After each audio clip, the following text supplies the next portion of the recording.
हाँ जी सर, अब आप लोगों ने जो है वो लास्ट टाइम हमने थ्योरी पढ़ी थी इसकी, और हम सोच रहे थे कि सर प्रैक्टिकल कब स्टार्ट होगा।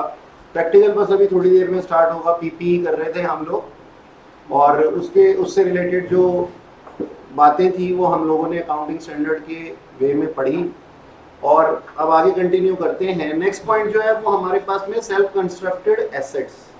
सेल्फ कंस्ट्रक्टेड एसेट के अंदर हमारे पास में पढ़ने लायक चीज क्या है कि अकाउंटिंग स्टैंडर्ड नंबर 10 क्या कहता है कि अगर हमने कोई सेल्फ कंस्ट्रक्ट किया है किसी एसेट को, तो उसके बारे में वो हमारे को ये कहता है कि जितनी भी हमारी कंस्ट्रक्शन कॉस्ट है that shall be treated as our PPE.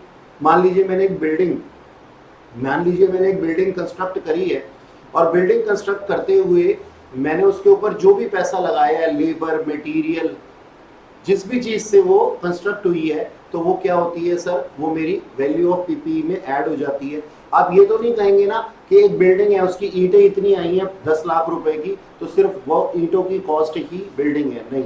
आप कहेंगे सर उसके अंदर जो लेबर लगा है, उसके अंदर जो उसकी फिनिशिंग हुई है, फाइनली जब वो बन करके तैयार हो गई है, तब हम उसको पीपीई कह सकते हैं, प्रॉपर्टी का नाम हम उसको तब दे सकते हैं, ठीक है ना। तो उसके अंदर जितनी भी चीजें मर्ज हो करके कंस्ट्रक्शन कॉस्ट के अंदर मर्ज होकर के वैल्यू बनाती हैं, उसको हम अपनी प्रॉपर्टी का नाम देते हैं, ठीक है जी। अब यहाँ पे ना एक इंटरनल प्रॉफिट्स की बात की गई है और एक इंटरेस्ट के अमाउंट की बात की गई है। आइए इसको समझते हैं कि ये एग्जैक्टली है क्या। देखिएगा, मान लीजिए मैंने कोई एक प्लांट लिया, प्लांट परचेज किया। ये कितने का मैंने प्लांट परचेज किया? 1 लाख रुपए का, और मैंने इसको लोन लेकर के किया था, ठीक है जी। मैंने इसको लोन लेकर के परचेज किया था, और लोन की रीपेमेंट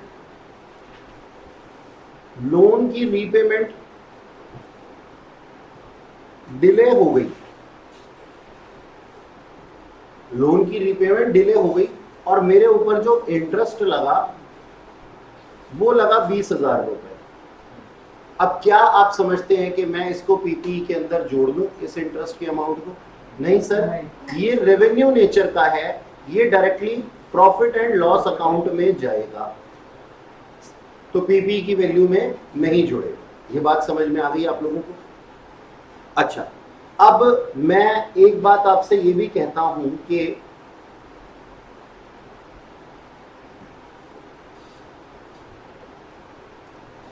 मैंने एक बिल्डिंग कंस्ट्रक्ट की, और कंस्ट्रक्शन के अंदर मटेरियल, लेबर, ओवरहेड्स जो भी रिलेटेड थे उस बिल्डिंग के कंस्ट्रक्शन में, वो मैं इसके अंदर जोड़ देता हूं, तो ये वैल्यू ऑफ पीपीई बन जाती है। ये आप मानते हैं डायरेक्ट एक्सपेंडिचर वगैरह सब कुछ जोड़ करके। ये दूसरी बात हमने की। तीसरी बात जो हमने ऑलरेडी अपने पास ब्रांच और डिपार्टमेंटल अकाउंट में पढ़ी हुई है वही है। क्या बोला जाता है? मान लीजिए मेरे पास में क्या था, डिपार्टमेंट ए था और डिपार्टमेंट बी था। अब डिपार्टमेंट ए कुछ कंस्ट्रक्शन कर रहा है सर, क्या कर रहा है? कंस्ट्रक्शन कर रहा है, और कंस्ट्रक्शन के अंदर डिपार्टमेंट बी ने उसको कुछ सर्विसेज दी, मान लीजिए सर्विसेज दी, या फिर कोई मटेरियल सप्लाई किया। मैं मान लीजिए प्रोफेशनल सर्विसेज की बात करता हूं, आर्किटेक्चर सर्विसेज हो सकती हैं, कुछ भी हो सकता है। ये प्रोफेशनल सर्विसेज देता था, ये कंस्ट्रक्शन करता था। अब डिपार्टमेंट बी बाहर के लोगों को प्रोफेशनल सर्विसेज देता था, तो क्या वो हमें नहीं दे सकता? बिल्कुल दे सकता है सर। और जैसा कि हमने डिपार्टमेंट्स के अंदर पढ़ा है कि हर डिपार्टमेंट चाहता है मेरे प्रॉफिट ज्यादा हो, तो इसने इसको जो है ये सर्विसेज, प्रोफेशनल सर्विसेज जो दी हैं, ये कॉस्ट प्लस प्रॉफिट पे दी है, जैसा कि हमने उस चैप्टर के अंदर डिपार्टमेंटल अकाउंटिंग के अंदर पढ़ा हुआ था, विद प्रॉफिट्स दिए। लेकिन अल्टीमेटली तो ये एबीसी कंपनी है ना, तो हम क्या कहते हैं, हमारे पास में क्या बोला जाता है, कहते हैं जो भी सर्विसेज कंस्ट्रक्शन के अंदर दी गई है या मटेरियल दिया गया है, ये हमारी कंस्ट्रक्शन का पार्ट बन जाती है। यानी कि आर्किटेक्चर सर्विसेज की प्रोफेशनल फीस भी अगर हमने पे की है तो वो हमारी पीपी का पार्ट बन जाता है, क्योंकि उसके बिना कंस्ट्रक्शन ही नहीं हो सकती थी। आप देखते हैं कि कंस्ट्रक्शन करने के लिए आजकल आड़ी टेढ़ी बिल्डिंग्स बनाई जाती हैं, अलग अलग तरीके की बनाई जाती है, तो उसके लिए प्रोफेशनल फी पे करनी पड़ी। या फिर कोई बिल्डिंग मटेरियल हमने परचेज किया तो एक डिपार्टमेंट ने दूसरे डिपार्टमेंट को दिया तो विद प्रॉफिट मार्जिन दिया। अकाउंटिंग स्टैंडर्ड कहता है कि इसको हमें एलिमिनेट करना पड़ेगा, जैसे कि हमने डिपार्टमेंट अकाउंटिंग के अंदर सीखा, क्लोजिंग स्टॉक के अंदर से हम एलिमिनेट कर देते थे ना उसको। ठीक इसी तरीके से अकाउंटिंग स्टैंडर्ड कहता है कि आपने जो प्रोफेशनल फीस ली है, मान लीजिए वो प्रोफेशनल फी जो बनती थी उसकी कॉस्ट थी सर 50,000 रुपीज और उसमें प्रॉफिट कमाया गया सर 10,000 रुपीज का, टोटल कितनी 60,000। या फिर बिल्डिंग मटेरियल था कोई जिसको कि डिपार्टमेंट बी ने डिपार्टमेंट ए को सप्लाई किया है, जिसकी की कॉस्ट 50,000 थी और प्रॉफिट मार्जिन उसने उसके ऊपर कमाया 10,000 रुपए। तो अब की बार हम बिल्डिंग की वैल्यू में, प्रॉपर्टी की वैल्यू में कितना ऐड करेंगे? सिर्फ 50,000, 60,000 नहीं करेंगे। बात समझ में आई मेरी? ये कह रही है ये बात, और इस चीज को आप यहां पढ़ सकते हैं सेल्फ कंस्ट्रक्टेड के अंदर। बोरिंग कॉस्ट के लिए हमारे पास अकाउंटिंग स्टैंडर्ड नंबर 16 है, उसको हम पढ़ेंगे। ठीक है जी, तो ये सेल्फ कंस्ट्रक्टेड एसेट के अंदर दिया हुआ है, आप लोग पढ़ सकते हैं। हाँ जी, क्वेश्चन लिखा हुआ है, ये क्वेश्चन को पढ़िएगा एक बारी। क्या लिखा है? एंटिटी ए है, एक सुपरमार्केट चेन है, रिनोवेट करा रही है अपने स्टोर्स को। ठीक है, अच्छा जी, the store will have more available store space for the store promotion outlet after renovation and will include a restaurant. बात समझ में आई? जैसे कि हम कंस्ट्रक्शन करते हैं, हमारे पास में कुछ एरिया पड़ा हुआ था, हमने उसको भी ऑक्यूपाई कर लिया। ठीक है जी, तो वैसे ये कहता है कि ना हमारे पास में जो अवेलेबल स्पेस है उसको अगर हम कवर कर लेते हैं तो इसके अंदर एक रेस्टोरेंट भी खोला जा सकता है। यानी कि आपको एक बात का पता लग गया कि इससे इसकी वैल्यू बढ़ रही है। चलिए ठीक है, management is preparing the budget for the year after the store reopen which include the cost of remodeling and the expectation of 15% increase in sale resulting to store renovation। यानी कि न केवल इस रेस्टोरेंट को हम खोलेंगे बल्कि इससे हमारी सेल्स प्रमोशन हो जाएगी, 5% तक हमारी सेल्स जो है वो बढ़ जाएगी।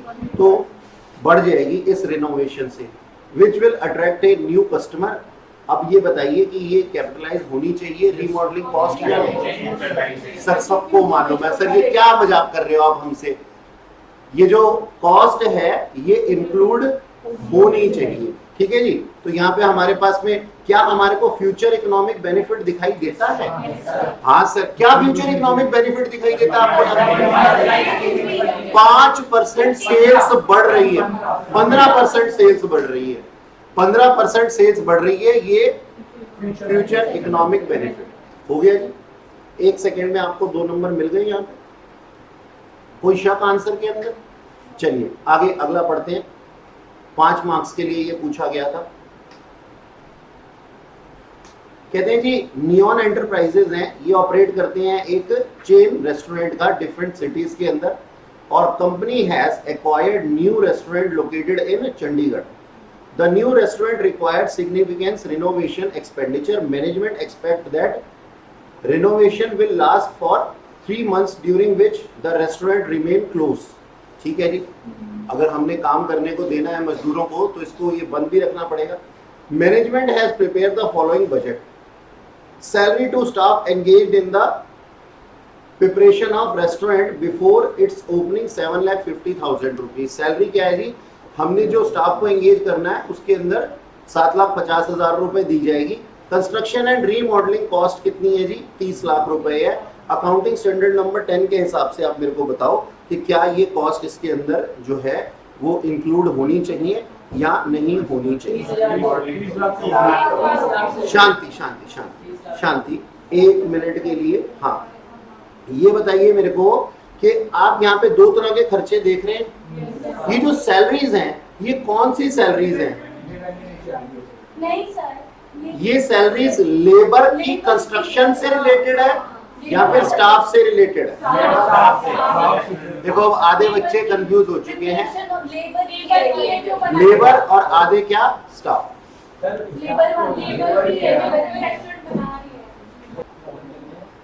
हाँ जी, हमारे पास में हमें सॉल्यूशन कैसे लिखना है देख लीजिएगा जरा, कि पहले तो AS10 को बताना है हमने, ठीक है, कि AS10 कहता क्या है, ऊपर हमने एक छोटी सी उसकी भूमिका बनानी है, और उसके बाद में इन दो एक्सपेंडिचर जिनका की जिक्र किया गया है वहां पे लिखा हुआ है कि सर जो रीमॉडलिंग की कॉस्ट है वो कॉस्ट ऑफ कंस्ट्रक्शन है, तो वो पीपीई की वैल्यू में ऐड हो जाएगी, जबकि जो स्टाफ का एक्सपेंडिचर है वो चाहे ऑपरेटिंग एक्सपेंस है लेकिन उसके बावजूद भी वो कंस्ट्रक्शन कंप्लीट होने के बाद का एक्सपेंस है, जिसमें कि चाहे वो ओपनिंग ना हुई हो रेस्टोरेंट की, बावजूद उसके कंस्ट्रक्शन के बाद ये एक्सपेंस किया गया, तो इसको हम एक्सपेंस मानेंगे।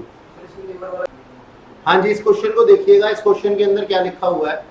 इस क्वेश्चन के अंदर लिखा हुआ है एंटिटी ए है एक, और उसके पास में फ्री होल्ड प्रॉपर्टी थी, और उसने उसको जो था वो रिनोवेट करना था, रीडेवलपमेंट करना था, और रीडेवलपमेंट के लिए उसने क्या किया, फॉर द टाइम बीइंग अपने सारे ऑपरेशंस बंद करके दूसरी जगह पे सेटअप कर लिए। अब दूसरी जगह पे सेटअप करने के लिए इसकी सेटअप कॉस्ट आई 5 लाख रुपए, रेंट इसने पे किया 15 लाख रुपए, रिमूवल कॉस्ट आई 3 लाख रुपए, ठीक है जी।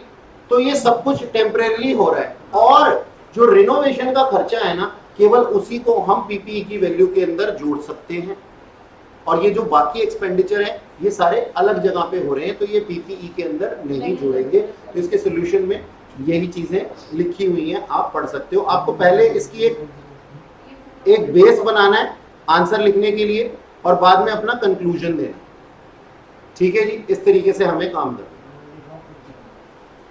अच्छा,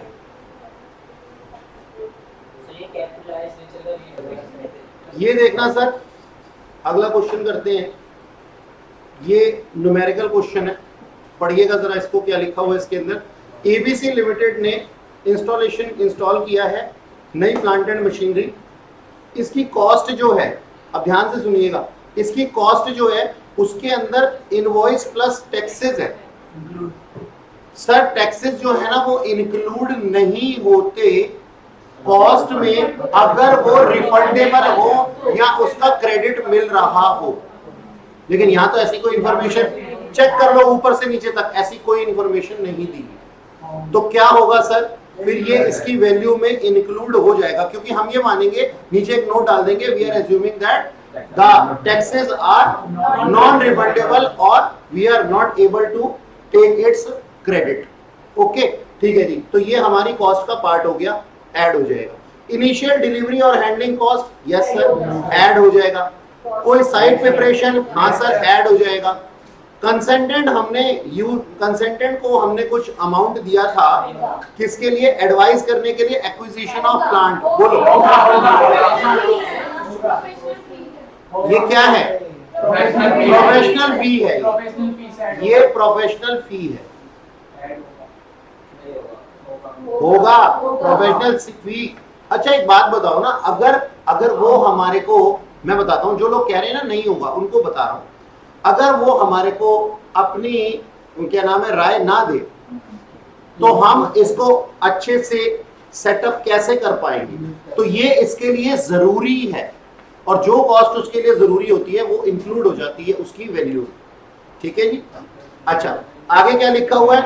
इंटरेस्ट चार्जेस, डेफर्ड क्रेडिट, बताओ। नहीं होगा सर, हमने अभी मना किया था। और एस्टिमेशन डिसमेंटलिंग कॉस्ट, पहले तो ये होती क्या है? एस्टिमेशन डिसमेंटलिंग कॉस्ट ये है कि अभी तो हम काम कर रहे हैं, लेकिन जब इसका लीज पीरियड खत्म हो जाएगा, बैंक का मैंने एग्जांपल दिया था लास्ट क्लास में, ठीक है जी, हमें इसको वापस से वैसे ही करके जाना पड़ेगा, डीकमीशनिंग जो मैंने बताया था, ठीक है जी। तो ये डिमोलिशिंग, डीकमीशनिंग, कुछ भी कह लो, तो ये ऐड होगा।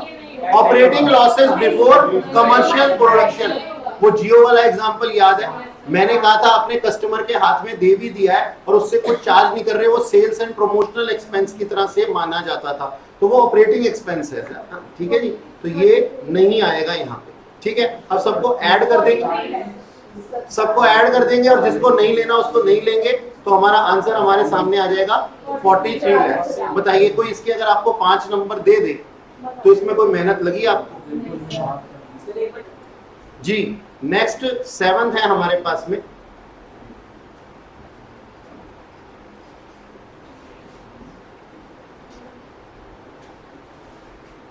देखिएगा इस क्वेश्चन को, क्या लिखा हुआ है यहाँ पे, Srishti limited contracted with supplier to purchase plant and machinery which is to be installed in department A, ठीक है जी, in 3 months time. Special foundation were required for machinery which were to be prepared within the supply time, supply lead time. Okay, the cost of site preparation, हाँ जी sir, अब जरा ध्यान से देखिएगा, the cost of site preparation and laying foundation वर 1,41,870।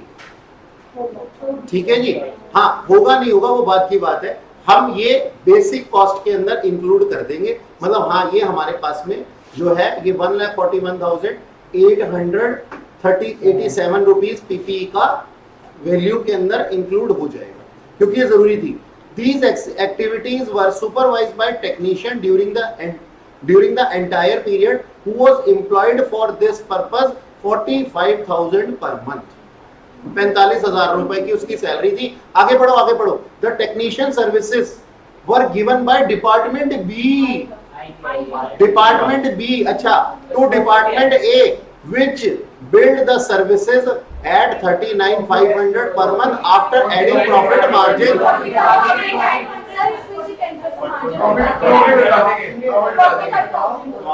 आप लोगों का शोर बताता है कि आप लोगों को ये पॉइंट समझ में आ चुका है, लेकिन फिर भी जो बच्चा बाद में रिकॉर्डिंग देखेगा उसके लिए मेरे को बोलने दो प्लीज। हाथ जोड़ जोड़ के तो चुप कराना पड़ता है तुम लोगों को। तो देखो हमने अभी ये पॉइंट सीखा था कि जो डिपार्टमेंटल प्रॉफिट मार्जिन होंगे उनको एलिमिनेट करना है, तो हमें ये सैलरी कितनी लेनी पड़ेगी सर? सिर्फ 45,000 पर मंथ ही लेनी पड़ेगी, 45,000 पर मंथ ही लेनी पड़ेगी। ठीक है सर, आगे चलते हैं। The machinery was purchased at 1,58,34,000। ठीक है जी, inclusive of IGST 12% for which input credit is available to Srishti Limited 55,770। नहीं वो 55,770 कुछ और है, यहाँ पे सिर्फ इतना बताया गया है कि जो जीएसटी है वो 12% है, तो हमें इसके अंदर से निकालना होगा। तो सिंपल सी बात है सर, अगर अपने आप में 1,58,34,000 रुपए अपने आप में अगर इंक्लूसिव ऑफ टैक्स है, तो ये अपने आप में कितना परसेंट पे होगा सर? ये अपने आप में 112% पे होगा, और हमें 100% चाहिए। 12 क्यों करेंगे? 12 करके बाद में फिर उसको माइनस करोगे, उसमें से सीधा ही ले लो ना, इतना टाइम लगाने की जरूरत क्या है? तो ये एट कॉस्ट आ जाएगा 14137,500। देखा मेरी कमाल की कैलकुलेशन, नीचे लिखा हुआ। टैक्सेस को हटा देंगे सर, क्योंकि टैक्सेस, सुनो, टैक्सेस कब नहीं हटते? टैक्सेस तब नहीं हटते जब ये क्रेडिट ना मिल रहा हो इसका, लेकिन यहाँ पे तो लिखा हुआ है कि उसको क्रेडिट मिल जाएगा। अच्छा जी, चलो आगे बढ़ते हैं। 55,770 transportation charges were incurred to bring the machinery। तुम्हारे ना पेपर में भी नंबर इसीलिए कटते हैं कि फटाफट से ना 1 सेकंड में भावुक हो जाते हो। अरे पढ़ लो तसल्ली से उसको यार, ठीक है जी। ट्रांसपोर्टेशन चार्जेस है क्या नाम है, मशीन को फैक्ट्री साइट पे लाने के लिए। अभी अगर मैं ये कह देता कि इसकी, अब तुम्हारे को ये बात पता लग रहा है कि इसकी लिए इसके पास में पहुंचाने के लिए एसेंशियल चार्जेस है, तो तुमने इंक्लूड कर दिया, लेकिन सारे के सारे ट्रांसपोर्टेशन चार्जेस नहीं होते, कुछ सेलिंग एंड डिस्ट्रीब्यूशन भी होते हैं, तो उसका ध्यान रखना है, उसको आराम से तसल्ली से पढ़ना है। An architect was appointed at a fees of 30,000 to supervise the machinery installation at factory site। ये भी ऐड हो जाएगा, प्रोफेशनल सर्विसेज का पार्ट है, और हमारे को अब बताना है। अच्छा देखो नीचे एक बारी अब शांत रहना, जरा इस लाइन को पढ़ना। ascertain the value at which machinery should be capitalized under accounting standard 10 considering that IGST credit is available to Srishti limited. ऊपर बता चुका है, बावजूद नीचे फिर बता रहा है और साथ में देखो एक और बात बोली, initially booked profit should be eliminated. Oh my God, आप तो खुद ही कर गए हमारा आंसर। और ये देखो ये पूछा भी जा चुका कितनी बार, 5 नंबर के लिए। मतलब जो जो पॉइंट्स उसके अंदर खुद के थे, एक तो टैक्स हटाना था और प्रॉफिट्स को एलिमिनेट करना था, वो दोनों पॉइंट्स क्वेश्चन के अंदर ही दिए हुए हैं जैसे कि आंसर हो। अब इस क्वेश्चन को भी अगर कोई गलत कर दे तो उसकी क्या सजा होनी चाहिए आपके? कोड़े मारते हैं उसको, सजाए मौत। नहीं नहीं ऐसा नहीं। अच्छा देखो ना, अब ये रहा इसका आंसर जो आपने मेरे को पहले ही बता दिया है। ये सारी कॉस्ट जो आपने बोली थी, ये 3 महीने की टेक्निकल सर्विसेज 45,000 इंटू 3 महीने करेंगे, और इनिशियल डिलीवरी चार्जेस, आर्किटेक्चर यानी कि प्रोफेशनल फी, तो कॉस्ट ऑफ पीपीई इतनी हो जाएगी। ठीक है जी। नेक्स्ट देखिएगा, PQR limited constructed a fixed asset, और उसके ये एक्सपेंसेस थे। मटेरियल, जी सर ये इंक्लूड होना चाहिए, डायरेक्ट एक्सपेंसेस इंक्लूड होने चाहिए। टोटल डायरेक्ट लेबर, आगे क्या लिखा है, 1/15 of the total labour time was chargeable to construction. ठीक है सर, तो हम इसका 1/15 कर देंगे, और ये कितना आ जाएगा? 40,000।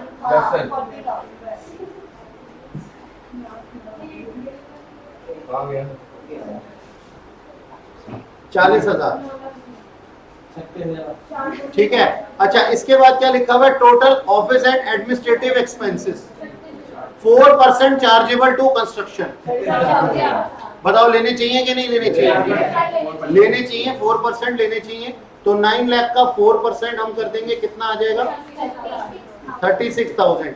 सर ये तो रेवेन्यू नेचर के होते हैं, जब क्वेश्चन खुद ही कह रहा है कि कंस्ट्रक्शन से रिलेटेड है, क्या पता हमने वहां पे कोई प्रोफेशनल फी पे की हो, या फिर कोई लेबर को बिठा करके चाय पिलाई हो, कुछ भी हो सकता है। हाँ चाय है ना, आज तो मौसम भी बहुत बढ़िया, चाय पी सकते हैं। हाँ जी हाँ जी हाँ जी। Last, depreciation on asset used for construction of this asset. बोलो सर, ये डेप्रिसिएशन कौन सा डेप्रिसिएशन था? पहले मेरे को ये बताओ, क्या पता लगा? सुनो, हाँ मेरी बात सुनो। जनरली ना इसको फटाफट से करने के चक्कर में ना बच्चे क्या कहते हैं, डेप्रिसिएशन तो माइनस होना चाहिए ना, तो माइनस कर देते हैं। मैं बताता हूँ, हमने बिल्डिंग को बनाया और बिल्डिंग बनाने के लिए हमने क्रेन यूज की, उस क्रेन का डेप्रिसिएशन है ये, तो ये भी ऐड हो जाएगा कि इतने की क्रेन हमने कंस्ट्रक्शन के अंदर यूज कर ली, तो ये भी ऐड हो जाएगा। 15,000 रुपए। कितना आया? 19,91,000 इज द राइट आंसर। बताओ कितने आसान क्वेश्चन है। हाँ जी, लेबर को जो चाय पिलाई है, फिर देखो अगर कंस्ट्रक्शन से रिलेटेड वो क्वेश्चन खुद कह रहा है तो फिर हम उसको कैपिटलाइज ही मानेंगे, क्योंकि वो एक ही बार पी के चला जाएगा ना। मतलब कहने का मतलब जब तक कंस्ट्रक्शन चल रही है तभी तक तो लेबर को, या फिर कंस्ट्रक्शन खत्म होने के बावजूद भी आते रहना चाय पीने के लिए। जब क्वेश्चन डिक्लेयर कहता है ना, तो जब क्वेश्चन डिक्लेयर करता है तो फिर हमें अपना दिमाग चलाने की जरूरत नहीं। हाँ जी, ये आपके पास में क्वेश्चन दिया हुआ है, क्या लिखा हुआ है यहाँ पे, with reference to AS10 classify करो इन हेड्स के अंदर। नंबर 1 परचेज ऑफ पीपीई है ये, या फिर डायरेक्ट एट्रीब्यूटेबल कॉस्ट है, या फिर जो कॉस्ट इंक्लूड नहीं होनी है पीपीई में वो है। बताओ जी। First point, import duty of non refundable. बोलो सर, ये टैक्सेस वाला तो पॉइंट एक्चुअल कॉस्ट के साथ ही होता है, तो ये फर्स्ट है। Initial delivery and handling charges second वाला एट्रीब्यूटेबल कॉस्ट है ये। Initial operating losses third. Sir ये वो कॉस्ट है ही नहीं। याद है मैंने जियो का एग्जांपल दिया था और क्या बोला था, जब वो कस्टमर के हाथ में दे दिया जाता है और वो उसको फ्री रन कर रहे होते हैं तो वो सेलिंग एंड प्रमोशनल एक्सपेंस होता है। और sir selling and promotional expense के लिए प्रॉफिट एंड लॉस अकाउंट के दरवाजे खुले हैं, पीपीई को मत ले आना। तो ये क्या है, थर्ड है।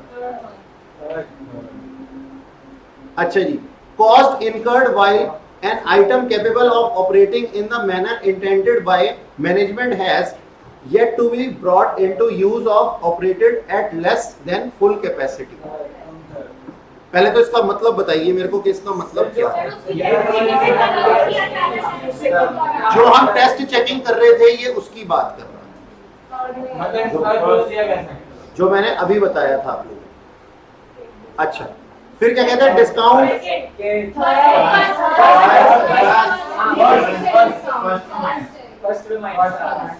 फर्स्ट में से माइनस हो जाएगा, तो इसको ऐसे लिखेंगे फर्स्ट का माइनस। पहली बार कोई माइनस आया सामने, वरना तो एडिशन ही आती। अच्छा, आगे क्या कहता है? Cost of relocating of part और all the operation of enterprises.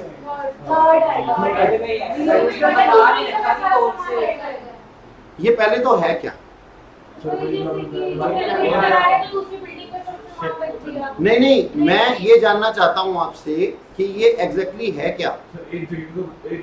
एक जगह से दूसरी जगह पे जाने का शिफ्टिंग की कॉस्ट, मतलब हमने अभी बोला था कि मैं बिल्डिंग बना रहा हूं, एक क्वेश्चन के अंदर देखा और हमने उसको रीलोकेट किया अपने ऑपरेशंस को, उस जगह को नहीं, अपने ऑपरेशंस को रीलोकेट किया। तो क्या उसका मेन लोकेशन से कोई काम था? नहीं था। तो ये क्या हो जाएगा?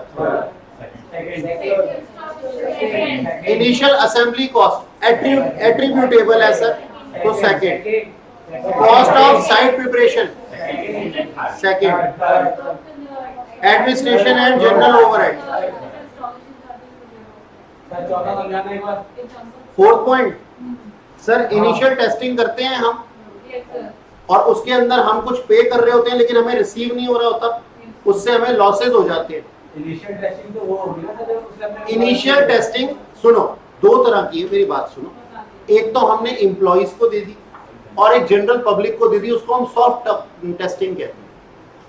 तो जो हमने एम्प्लॉइज तक को दी थी वो तो हमारा पार्ट होता है, एट्रीब्यूटेबल कॉस्ट होती है, वो कैपिटलाइज नेचर की होती है। लेकिन जब जनरल पब्लिक को दे देते हैं तो उससे हम फ्री में क्या नाम है कर रहे होते हैं, उसको हम फ्री में उनको दे रहे होते हैं, जिसकी वजह से हमें लॉसेस आ रहे होते हैं। इनिशियल टेस्टिंग कह लो चाहे इनिशियल लॉसेस कह लो, कुछ भी कह लो, मतलब जो पब्लिक को दे रहे हैं हमने फ्री में। हाँ, जो मैंने जियो का एग्जांपल दिया।